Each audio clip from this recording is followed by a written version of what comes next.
Right, and we are good. So, hello everyone. We are finally in for this week's video.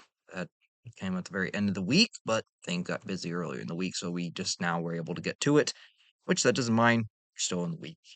So, as for this week's video, I mentioned last week I had some topics that were kind of coming up in my head, and one that definitely kind of I think took relevance this week was some comments that came about.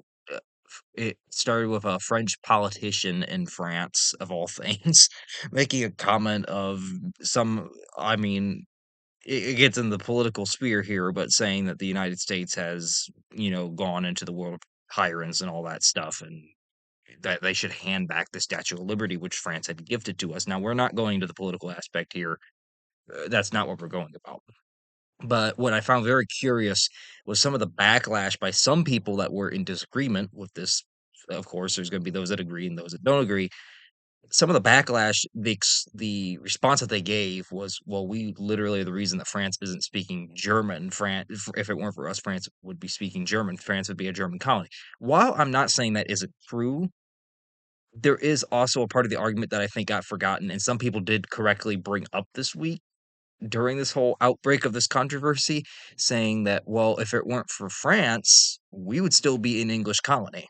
And that is what we're going to take a look at this week. I have looked at the American Revolution before. I have gone and done it was one of our first uh kind of linked videos that I ever did was a series of them covering the American Revolution back during COVID, and something that I don't think I mean, I mentioned it in the video, but we didn't take a separate look at it at all at any point, and that was the involvement of the French. The French helped us during the Revolutionary War. In fact, they are largely credited as being one of the main reasons why we won the war.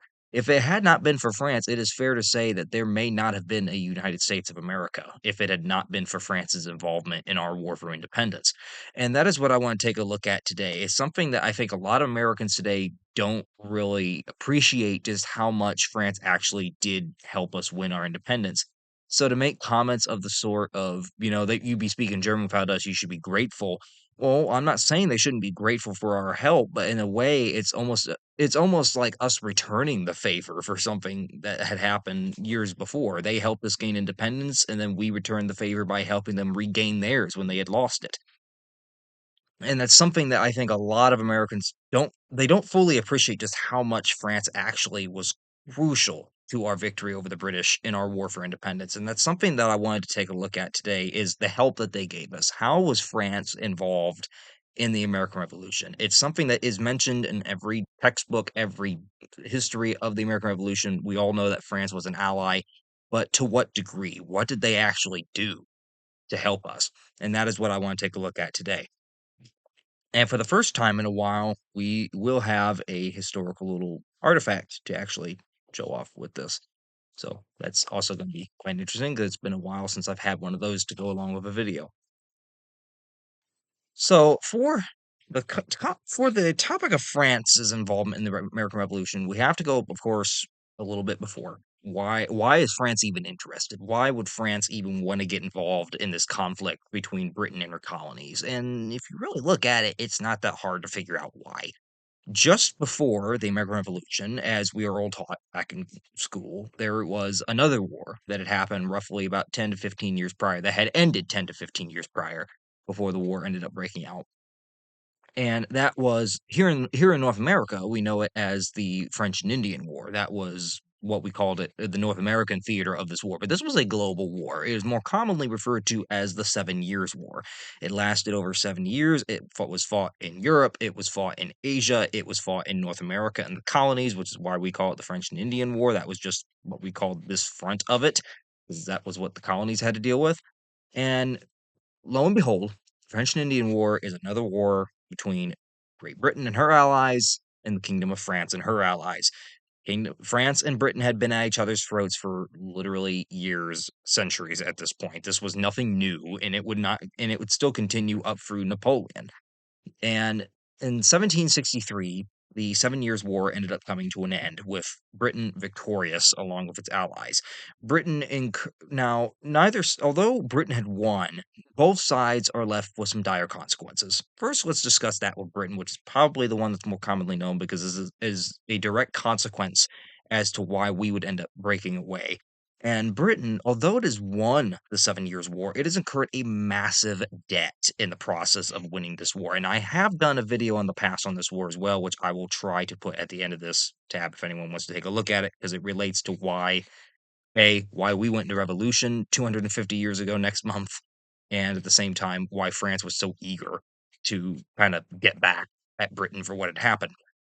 But nonetheless, Britain incurs a massive war debt, and after the war ends, they are now faced with the prospects of having to pay off that debt. Well, they want to raise taxes in order to pay it. That's how they're going to have to do it. But who do we raise the taxes on? And the British come to the conclusion that the colonists in the Americas, the 13 colonies in particular, have benefited the most by having the French colonial threat taken away from their borders. France was pretty much gone from North America. It had lost almost all of its territorial possessions that it had there, including that of Canada.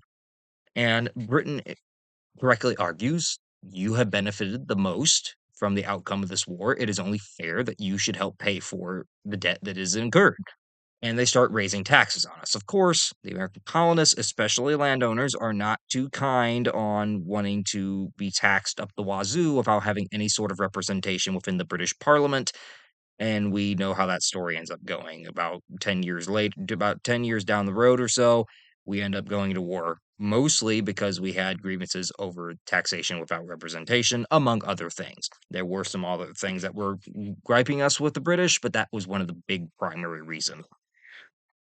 And that the British would start taxing us, I think about 1765 was the first major tax act that was passed by Parliament. The Stamp Act, I believe it was a Stamp Act first that came through. And that would have been 1765. That would ultimately, the resistance would keep building, as we said, get us there. Now, what about France? France is the loser. As we mentioned, France is not in a good position here. It lost Canada, its age old colony in North America. It lost French Louisiana in North America. It lost almost everything that it had for a North American colony. So, thus, it doesn't have those anymore. However, France isn't necessarily hit the worst by the loss of its North American colonies. In fact, in their later years, they had become much more of a financial burden on France and they were becoming a boon for it. And thus, there were a lot of people within the French government that weren't altogether that sad over the factor that colonies had been lost because it relieved France of a financial burden. Because, mind you, after the 7 Years' War, France has been going to war and war with Britain for literally centuries at this point. And at this point, it's also incurred a massive national debt. A massive national debt that is threatening to destroy the French economy if it is not solved. In 1774, literally just 1 year before the American Revolution would end up breaking out over here in North America, France ends up getting a new king. King Louis XV ends up dying in 1774 and is succeeded by, I believe it was his grandson. I don't believe that his successor was his son, but he is succeeded by his grandson, King Louis XVI. And King Louis XVI, yes, is that same monarch who will end up getting killed during the French Revolution, which will also put an end tab to this video because we've covered that before as well. He is the same monarch that will end up losing his head years later, but this is before the French Revolution ever occurs. But this is also going to play into it, which we'll get in further. Now, King Louis comes to the throne in 1774, and he's very young. He's only about 22 years old at the time of his ascension to the French throne, and thus he's very impressionable by government officials that would seek to maybe influence him in one way or another. Many of the French government officials at the time sought revenge on Britain over their losses in 1763 and over earlier losses that occurred at the beginning of the 18th century in 1713. Now, these government officials, like I said, because the king is young and inexperienced and hasn't really been in power all that long, he's easily impressionable. And they see this right away and they want to go after that. Now, when the American colonies would declare independence in 1776, France's foreign secretary or foreign minister, the main person in charge of foreign affairs in France at this time, was the Comte de Vergennes. And Vergennes would support French involvement almost from the get go as soon as the American Revolution broke out. In his own words, Providence has marked this moment for the humiliation of England. Vergennes saw, as many French officials did, that the revolution that was going on in Britain's 13 American colonies was an opportunity for the Kingdom of France to get back at Britain for its loss over 12 years before, and argued that the French government should aid the colonies in their fight for independence, that even if we don't get any land out of it, we will be robbing Britain of control in North America, of a certain section of it, and we will be weakening its power and its prestige and be regaining it for ourselves and a potential ally in the mix. So Vergennes and other officials are all for going to war and intervening on the Americans' behalf almost as soon as they declare independence. And this was not just the French officials that would desire this. There were also the people within the French public. The French public was actually very pro-American, almost from the get-go as well, because they too also generally wanted revenge on Britain, and they also admired the ideals of the American Revolution that were embodied within the Declaration of Independence. Those ideals of life, liberty, and the pursuit of happiness. These were ideals that were derived from the Enlightenment movement of the late 17th and early 18th centuries. France had heavily become influenced by Enlightenment ideals, and to see these ideals being put forward into some sort of practice in these colonies meant that the French public highly connected with with the ideals and the purpose of the American Revolution. They highly connected with it. They loved the ideas of liberty and, just being able to freedom and all that. That was something that they just wanted so much in their own because they wanted it in France because France was in need of reform as well. But to see a nation actually going through this and actually trying to come out from a tyrant, what was claimed to be a tyrannical rule, and trying to actually implement these noble values was something that fell a lot of favor within the French public, and they would heavily influence why many of them would support the American Revolution. Now, there were certain American leaders who were also admired in France. Most notably, George Washington was one, and perhaps the most admired American figure in France was none other than Benjamin Franklin. Benjamin Franklin, of course, at this point was a famous inventor. He was a famous, famous pioneer. He had sort of discovered electricity. I mean, not entirely, but in a big way, he had kind of developed to realizing that lightning was electricity with his little kite experiment. He had also come up with bifocals and other stuff like that, and he was a very interesting individual, someone that the French really found to be almost similar to their scholars and thinkers, and they admired him for it. Due to Franklin's great reputation over in France, the Continental Congress would officially appoint Franklin to be their ambassador to France during the American Revolution. Now, Franklin, during his time over in France, would often wear a simple brown coat and a beaver cap on his head in order to court the audiences who he was trying to kind of sway to the American side, and these audiences dreamed of the New World as being this place of innocence and freedom. And Franklin, by wearing these simplistic clothes and kind of these outdoorsy, rugsy type hats, kind of played to that ideal by trying to say that, yeah, yeah, out here in the new world, you're free to go walk the land, you can go hunt it, you can go settle on your own, make yourself a living for your own purposes, not have to worry about what someone else is telling you. And it was just playing to the ideal that the French had at the time. Now, Franklin would also court the scientific interest within France of the French elites, mostly by having his more than famous Poor Richard's Almanac being translated into the French language so that these French scientific elites could actually read what was coming from his almanac. And he would become immensely popular while in France. In some ways, he became even more popular than the French king himself. And there were literally all kinds of uh, little everyday items made of him. He was, put in illustrations. They had little statues and busts of him made, portraits. It was just, it was like a fanfare. The French loved Benjamin Franklin. Now, as the revolution began in the colonies, the French populace would begin to commemorate American victories with engravings in order to show their support for the American cause. They would also begin to use the number 13 in solidarity for the 13 colonies, most prolifically when they would have some kind of a party or whatever, and they might go to propose a toast, well, they might use the number 13 as something in the toast that they were giving while actually at the party in support of the American cause.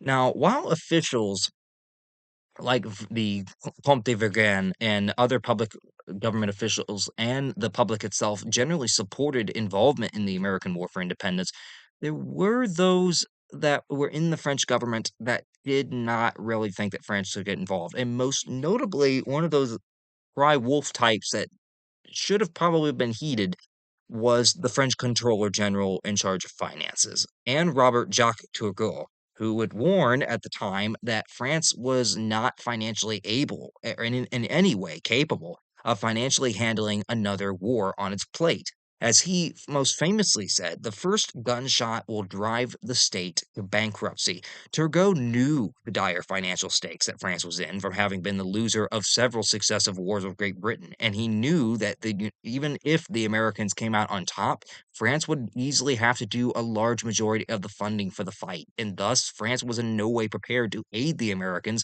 because it would strain their economy to the limit, to the fact that it might actually cause some sort of a collapse or even worse.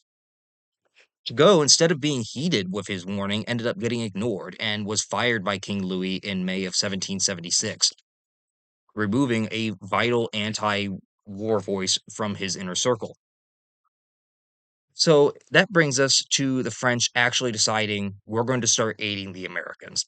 So this brings us to late 1776. In late 1776, the Continental Congress would send a Connecticut lawyer named Silas Deane to Paris in order to negotiate with the French over any possible aid that they might be able to give to the 13 colonies. He was tasked primarily with negotiating material support, but also military support if he could get it. Now, Dean would meet with Vergennes, and Vergennes would he would tell Vergennes while he was meeting with him that he believed it was the Continental Congress's opinion that the Americans had the strength in numbers and men to actually beat the British, but what they really needed and lacked was money, arms, and ammunition. That he argued, we have the men. It's just we do not have the tools that the men need to actually pull off this fight.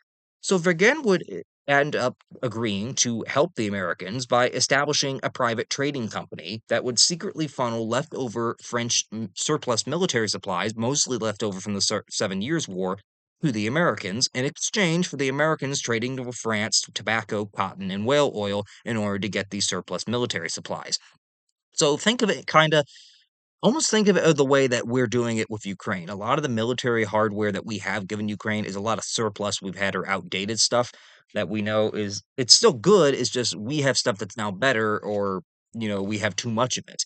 And that's what France was kind of doing back here with us, is they're giving us, who was in need of these supplies, military supplies like coats, guns, ammunition, boots, all kinds of stuff that you would need to actually wage war. France is giving this to us in exchange for regular trade products because they have a surplus and they can spare that without having to actually spend money on it. However, after the setbacks faced by the Continental Army under General George Washington at the Battle of Long Island in late 1776, when the British ended up taking New York City, Congress would realize that further aid was needed. It was not just going to be a material nature that was needed. We possibly did need some military assistance. Dean would return to negotiate with Vergennes after the defeat at Long Island. Vergennes he was still not allowed to commit fully to actually getting involved in the war, instead would agree to send French officers to train American troops. In exchange, the officers would be given high positions in the Continental Army upon arrival. He would also seek to appoint a French generalissimo who would replace George Washington as the head of the army. Mind you, this is before Washington's kind of going through a losing streak in late 1776. He's lost New York. He's lost several battles. Trenton has not happened yet. Washington is not held in high esteem by a lot of people in both France and in the Continental Congress, who kind of view that maybe perhaps we need to get a different leader.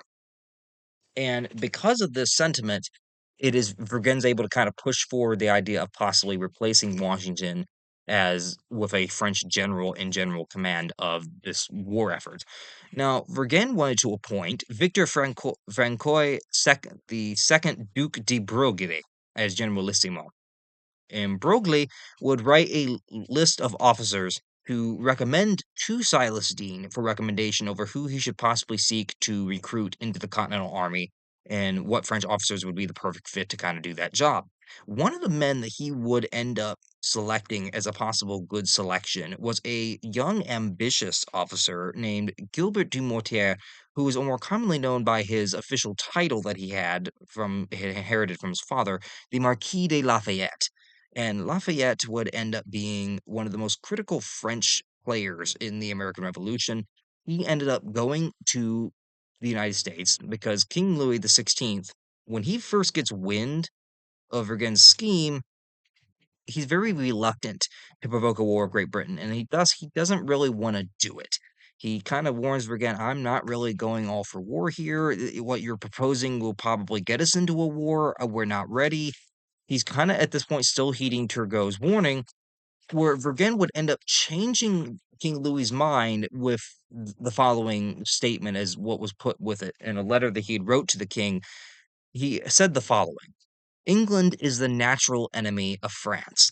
The invariable and most cherished purpose in her politics has been, if not the destruction of France, at least her overthrow, her humiliation, her ruin. All means to reduce the power and greatness of England are just, legitimate, and even necessary. The words that Vergennes gave to the king convinced him to actually go forward and let Vergennes actually go with this plan. Unfortunately, British agents end up discovering the plan to send these French officers over, and they are absolutely outraged. Britain then threatens war with France unless if the French officers go to the colonies, if they arrive in the Americas, war will begin with France. And this is Britain's ultimatum. Do not send the officers or it is war. Louis kind of loses his nerve after initially saying that, "Oh, sure, we'll go with it at this point," and he ends up backing off and instead issuing an order that any French officers who leave to go to the Americas risk the penalty of imprisonment upon return to France. Lafayette, and part of the reason why he gets so famous is he sneaks out anyway.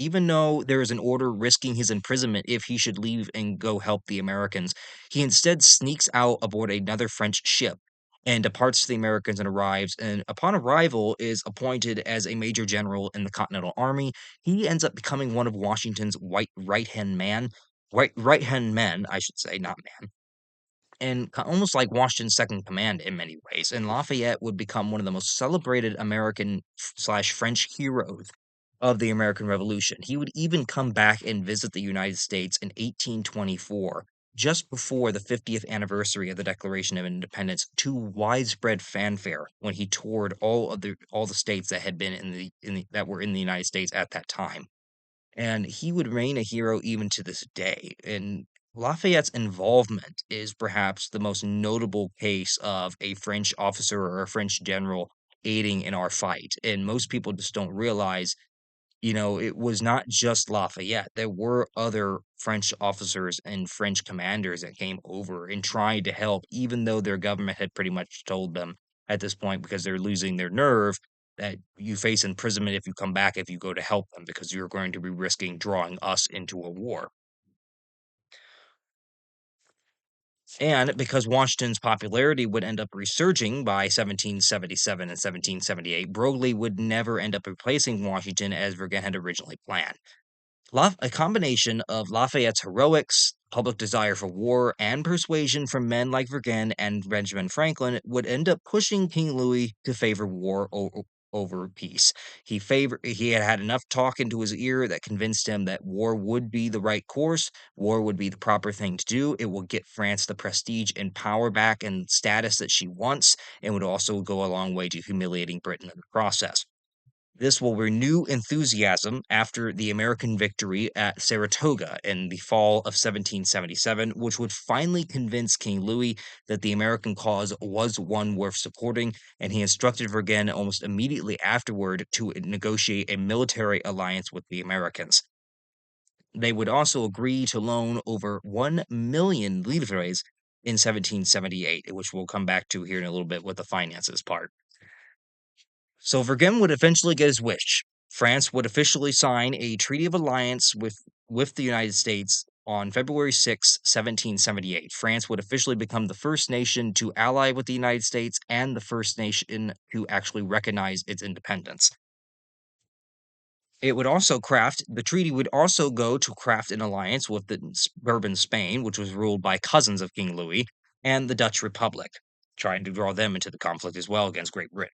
Vergennes would claim that Britain had been the aggressor and that the new coalition existed only to preserve American independence. We do not exist to take away all of Britain's worldwide holdings. We are simply existing to protect the idea that the United States is a sovereign nation. It has declared independence from Great Britain, and we are here to defend that claim with them. So Britain and France are officially at war, and France is officially involved in the American Revolution by March of 1778. Now, France's early involvement in the American Revolution didn't go as well as they had initially thought. There was a French fleet that tried to enter New York Harbor in order to bombard and take the city away from the British, who had captured it 2 years before, but they were unable to do so in the summer of 1778 because of the factor that there was a British fleet that ended up blocking them in poor weather. Instead, the fleet commander, the Comte d'Estaing, would sail north to Newport, Rhode Island, where he would hope to merge with American forces there in order to renew an attack on New York City. But poor weather and lack of coordination with the Americans there would foil any kind of a plan that he had to march back down and try to take New York City through a combined land and naval assault. And part of d'Estaing's problem would be that he did not defer to the Americans. He was a noble, like many French officers, and thus he didn't feel all that very secure in deferring to the command of these colonial Americans who knew the land far better than him, knew the war far better than him, and he probably should have deferred to their judgment at times. But he just refused to do any kind of consideration that the colonists provided. He was like, "Well, you're not a noble. You're not from nobility. You don't know what you're talking about. I myself am a wealthy man. I've been in the army for years. I know what I'm doing, and I guess we're not going with this plan." The lack of coordination was what kind of failed these attempts early on. In 1779, a year later, D'Estaing would sail he would sail towards British-controlled Savannah, Georgia. He would navally bombard the city, and when that failed, issued a ground assault that would also end up getting repelled. So, twice, D'Estaing has failed in the two earliest French endeavors of the war. France would also see defeat in Europe in 1779 with their planned invasion of 30,000 men to invade Great Britain itself under Lafayette. The plan was originally for these 30,000 men under Lafayette's command to invade mainland Britain by being ferried across the English Channel on Spanish ships. However, there was a smallpox outbreak on the Spanish amongst the Spanish ship crews, and stormy weather would also delay any attempt to sail off. And by the time that they might have been able to actually sail this fleet off with these 30,000 men, there was now a British naval flotilla guarding the English Channel that would stop any attempt dead in its tracks to cross it and invade mainland Britain. In 1780, by this point, France begins to see victories with the Americans that will end up tipping the balance of the war. There will be about 6,000 French soldiers who end up landing at Newport in Rhode Island under the Comte de Rochambeau. And Rochambeau would defer his command, unlike D'Estaing, to George Washington. He wasn't noble himself, Rochambeau was, but Rochambeau also realized that it would be quite convenient if I defer to the command of the commander of the Continental Army, who has been fighting this war far longer. He knows what they need to do right now. He knows what the American situation is. He understands in terms of what the Americans actually are most in dire of need of. It would be wise to take his counsel and to fall under his coordination. And this would lead to a much greater coordination between the American and French forces in 1780 than had existed in the previous 2 years. Rochambeau would travel south in 1781 in order to help Washington and Lafayette cut the British off at the coastal town of Yorktown, Virginia, and try to help them escaping from the siege that Washington and Lafayette were then laying. And at the same time, the French fleet under one of the and under the French admiral, the Comte de Grasse, would end up sailing south and blocking off the British fleet that was trying to relieve British General Cornwallis at Yorktown from escaping through the Chesapeake Bay. So what would end up happening was Cornwallis is trapped on land. His only escape is by sea in October of 1781. His only hope of being evacuated is the British fleet that is now trying to come up the Chesapeake Bay and sail into Yorktown to evacuate the siege British position. Unfortunately for Cornwallis, the French fleet under the Comte de Grasse ends up actually beating the British to the bay and ends up actually forcing the British fleet to turn around in a pitched naval battle that ensues, ensuring that Cornwallis is now completely surrounded. He is surrounded on land by Rochambeau, Washington, and Lafayette, and he is surrounded at sea by the Comte de Grasse's French naval fleet that is now at his back. And this forces Cornwallis to surrender in October of 1781, which will end up being the critical victory that finally convinces Britain to start actually seeking peace with the Americans, and would largely bring a major halt to the war in North America itself. So, before we go much further here, I'll go ahead and show some of these images that we have. So this is the Comte de Vergennes. He was the main foreign minister for France during the American Revolution. He is the guy that almost from the start was willing to support the American cause, and he really was kind of that little voice in the ear of King Louis XVI, urging him to actually get involved to get that revenge on Britain from their loss of the 7 Years' War years before. So this would be Vergennes.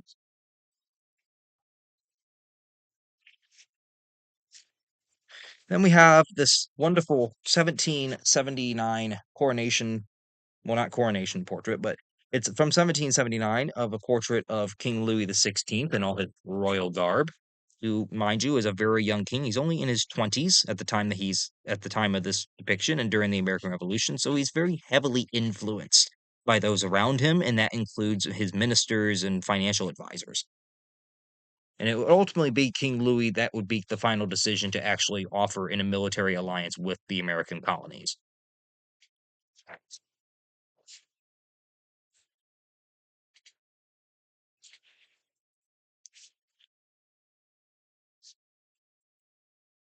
Here we have a picture of Lafayette, who I mentioned. Lafayette is definitely one of the most famous probably the most famous French person to have come out of the war, as he ends up becoming one of Washington's right hand men during the war. He ends up becoming one of his right hand commanders, and he will end up becoming a celebrated hero in both France and the United States in the years to come. And mind you, he was young as well. He was only in his 20s at the time.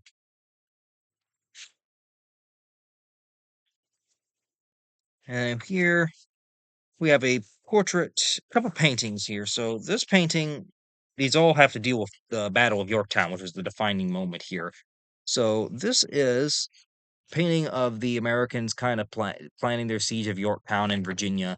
Washington is right here, and then right next to him, the guy pointing, that is the Comte de Rochambeau. This is the French general that ended up kind of coming down and actually coordinating with Washington much better than the French forces had the previous 2 years. That he was critical toward the success of the offense of the siege of Yorktown by aiding Washington.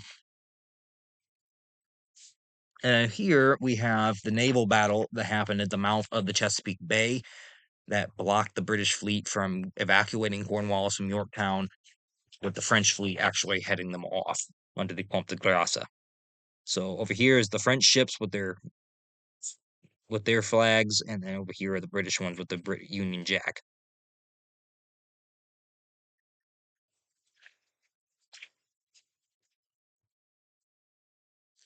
And then we have probably what is a very famous portrait, but this is just a painting of the British surrender at Yorktown in Virginia that kind of ended up being the last major battle of the American Revolution. Of course, Washington is back here because since Cornwallis was so embarrassed that he wouldn't surrender his sword himself and send his subordinate to do it, Washington was kind of insulted and instead instructed the commander that Cornwallis had sent to surrender his sword would instead surrender it to Washington's subordinate in exchange. And on one side, we have the Americans, the Continental Army, and then on the other side, with the white flag, these are the French forces. that were present at that same time.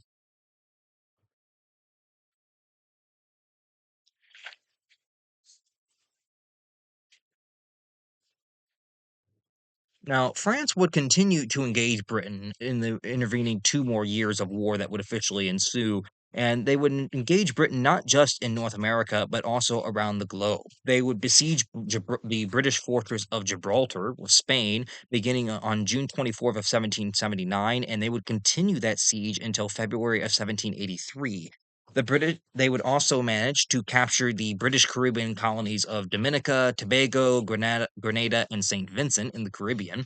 And the French would even engage the British in British-held India until even up until preliminary peace talks were officially announced and being conducted. Now, due to the global scale of the war, France desperately needed funds in order to maintain its massive war effort, not just for itself, but also for its American allies who were very short of money themselves.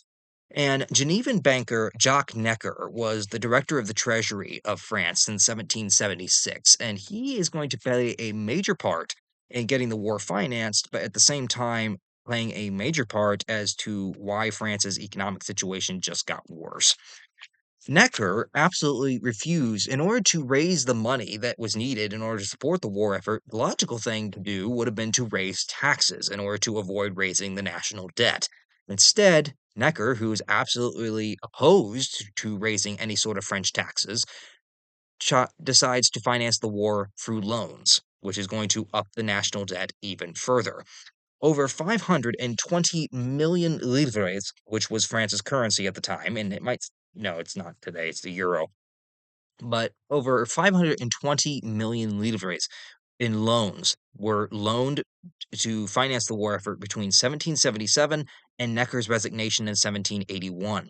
He was be succeeded by the Joly de Fleury, and Necker's, who would end up being Necker's successor for director of the Treasury, and he would raise taxes finally that produced another 232 million livres. Unfortunately, Fleury had raised taxes far too late. By the time Necker left, France's national debt had climbed to over 3 billion livres, which was absolutely tremendous and something that was not going to be easily paid off. France ended up spending by the end of the war a total of 1.6 billion livres by the end of the war in 17 of September of 1783, which would leave France heavily in debt and contribute to the French Revolution that would break out just 6 years later. And going in line with the idea of the money that was being lent, it wasn't just to pay for France's war effort, they also lent the colonies money in order to pay for their troops and supplies. That is where our little historical artifact comes in today. So, what we have here, and I don't know how well this is going to show up on camera. I'm going to try to get it as close as I can. This is a 20 sol piece. This is part of a livre. It's a denomination, it's a smaller part of fractional coin of a livre, but this is from that time period. This is from 1779. I don't know how well that's going to show. I try to Here, maybe if I hold it like that, you can see the portrait. But the portrait there is of King Louis XVI, which there is a small Roman numeral. I don't think you're going to be able to see it through this one, though. But that is Louis XVI on the head side of the coin. This was minted during that time. This, as I said, this is 1779, so this could have been one of the ones they sent to the United States to fund the war effort from the 18th century. On the back of it, we have the year, which is still somewhat legible, but more interestingly, we have the symbol of the French monarchy, the coat of arms and the fleur de lillet, which the lily has been a symbol of the French monarchy for literally centuries, and that's what those three little things are in the center of the shield is a symbol of the French monarchy. And of course, we have a crown on top of it, and up in the very top, 1779. The 79 is kind of war, but you can definitely see the 17. But yeah, this is from 1779. This is part of one of the livres. This is a copper coin, so this was not one of the gold or silver ones, but this would have been used to help fund the war effort that France was now paying for. Unfortunately for France, they're going to be heavily in debt with these by the end of the war, to the point that it's going to cause a financial crisis in the years to come.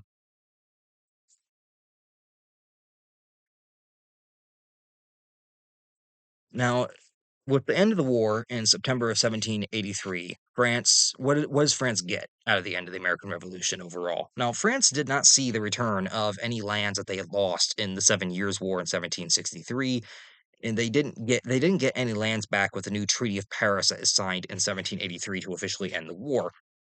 All territories that had been captured during the war were to be returned to their original owners.